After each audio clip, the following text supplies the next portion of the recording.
une invitation que je vous ferai, c'est vraiment d'aller creuser qu'est-ce qui, dans le fond du fond, vous motive à faire ce genre de choses.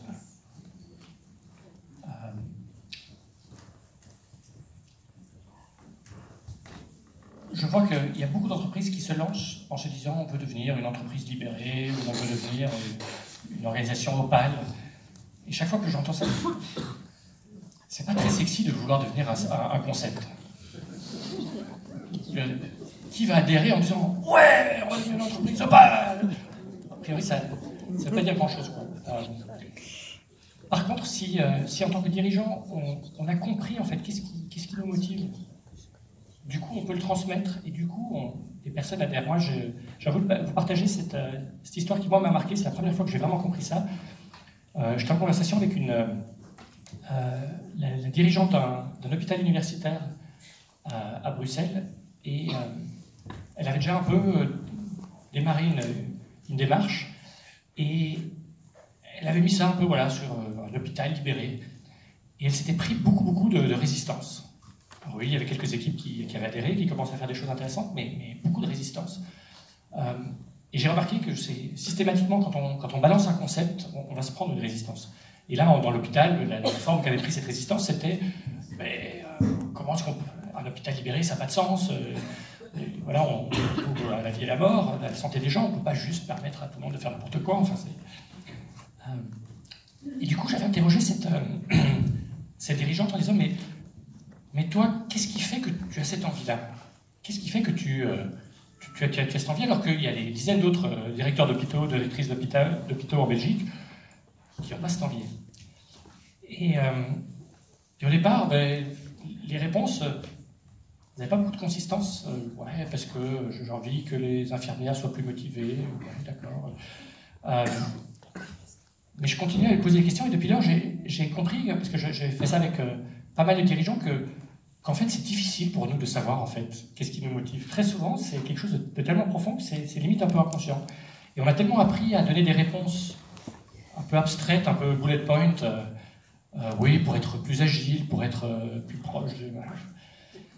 Et donc moi, je ne l'ai pas lâché. Du coup, je lui ai posé des questions, mais non, allez, dis-moi vraiment pourquoi.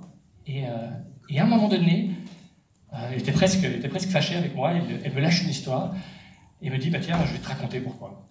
Elle me dit, il y a un an, j'avais eu un rendez-vous à une heure inhabituelle, et à 4h moins quart de l'après-midi, j'ai traversé l'hôpital d'un côté à l'autre pour un rendez-vous à 4h.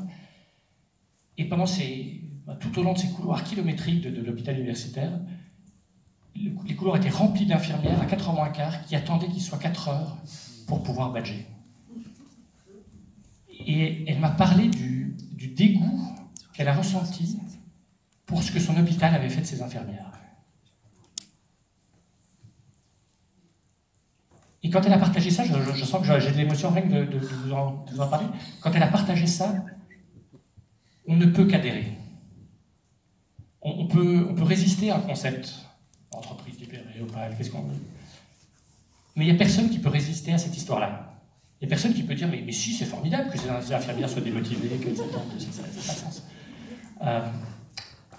Et après, ce truc-là, c'est comme une histoire de poupée russe. Après, je peux demander à cette directrice d'hôpital, mais qu'est-ce qui fait que tu as réagi comme ça?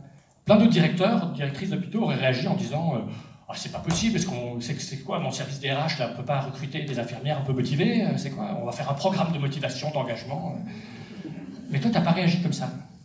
Qu'est-ce qui fait que tu as réagi autrement? Et très souvent, quand c'est un peu comme les poupées russes, on les remonte presque toujours, on touche à des choses très profondes, très essentielles, souvent de notre enfance, de quelqu'un qui va raconter, en fait, moi j'ai vu mon père malheureux toute sa vie parce qu'il n'a pas pu donner ce qu'il avait au travail, ou ma mère, ou machin, ou moi dans mon enfance, ou dans mon parcours scolaire, Et ce que j'ai remarqué, c'est que quand on se branche là-dessus, quand on a en fait une clarté, quand on sait pourquoi c'est important pour nous, on fait des invitations qui sont irrésistibles, ou quasiment irrésistibles. Les autres ont naturellement envie de suivre ce truc-là parce que ça fait sens. Alors si en plus vous branchez ça sur la raison d'être de l'organisation, pourquoi est-ce que quand on est à un hôpital, pourquoi en fait c'est important qu'on fonctionne comme ça? Il y a toujours une connexion évidente à faire. J'imagine que dans votre cas, Mais il faut donner du pouvoir aux infirmières. C'est elles qui voient le patient ou la patiente, c'est eux qui sont mieux placés. Nous, là, à 3 étages au-dessus, comment est-ce qu'on pourrait prendre une décision pour eux? Donc, évidemment, si on veut faire des bons soins. Et donc, du coup, on fait des invitations qui sont irrésistibles. Et donc, une invitation que je vous ferai à rajouter sur cette liste-là, c'est trouvez-vous la bonne personne, réfléchissez là, qui serait la bonne personne pour jouer l'emmerdeur comme moi je l'ai été pour cette directrice d'hôpital. Donc, est-ce que c'est un ami, une amie, un partenaire, un coach, un collègue, une collègue, à qui vous donnez le mandat, aidez-moi à aller creuser dans ces poupées russes et à aller vraiment me brancher. Et le mandat que vous lui donnez, c'est ne me lâchez pas, posez-moi la question jusqu'au moment où en fait vous êtes touché. Jusqu'au moment où la réponse ne vient pas que de là, mais que vous êtes touché. Je peux vraiment vous promettre que si vous vous branchez là-dessus, tout se passera autrement, tout se passera plus facilement. Merci Frédéric pour ce